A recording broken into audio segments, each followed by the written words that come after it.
Kamusta na mga kameds? May i-repair nga pala ako dito isang LED light. Ang issue nito bigla na lang hindi umilaw. So yan, binuksan ko na nga pala yung LED light. So tinanggal ko na yung plastic cover niya. So ito yung ilaw niya, may connector siya.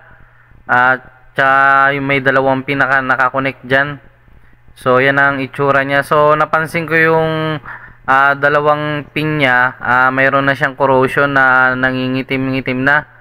So ang ginawa ko diyan niliha ko siya para matanggal yung mga nangingitim dun sa dalawang pin na naka-connect dun sa connector ng LED light.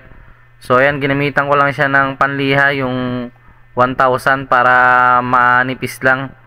So ito ibabalik ko na para matesting natin mamaya. So dandahan ko lang siya na ina-align dun sa connector niya yung dalawang pin na kanina ay nangitim na.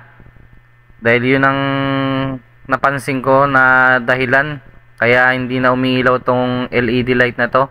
So kung may mga LED light kayo, wag nyo muna basta-basta itatapon dahil katulad niyan, yung sa connector niya lang nagkaroon ng loose contact dahil nga sa nangitim na yung pin niya.